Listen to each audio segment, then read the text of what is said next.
ang sabi ng Panginoon ng mga hukbo. Narito, kasamaan ay mangyayari sa bansa at bansa, at malakas na bagyo ay ibabangon mula sa kahuli-hulihang bahagi ng lupa. At ang mapapatay ng Panginoon sa araw na yaoy magiging mula sa isang dulo ng lupa hanggang sa kabilang dulo ng lupa. Sila'y hindi tataghuyan o dadamputin man o ililibing man. Sila'y magiging dumi sa ibabaw ng lupa. Yan ay pinapasapit ng Diyos dahil sa kasamaan ng tao, kapatid. Yang bagyo. Yun namang tidal wave, ang Diyos din ang gumagawa nun. Basahin natin yung Amos 9:6. Siya na gumawa ng kanyang mga silid sa langit at kumatha ng kanyang balantok sa lupa.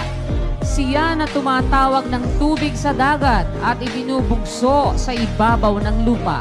Panginoon ang kanyang pangalan. So yung tidal wave, nanggagaling din sa kapangyarihan ng Diyos yun.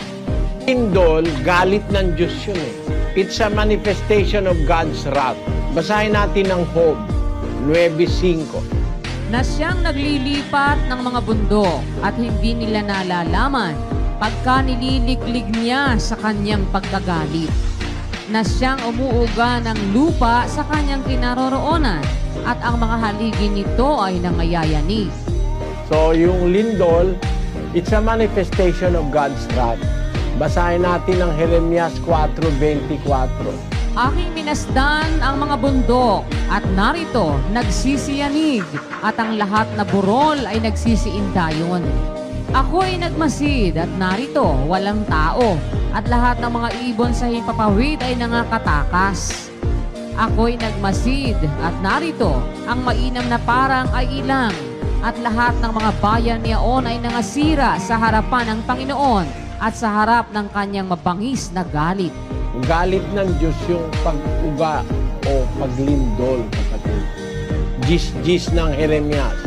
Ngunit ang Panginoon ay tunay na Diyos. Siya ang buhay na Diyos at walang hanggang hari.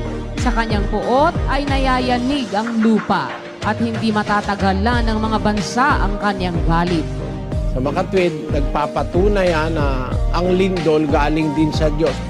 Yan ang sabi sa Biblia. Yang lindol, yang mga malalakas na natural calamities, yan ay manifestation ng galit ng Diyos dahil sa kasalanan ng tao.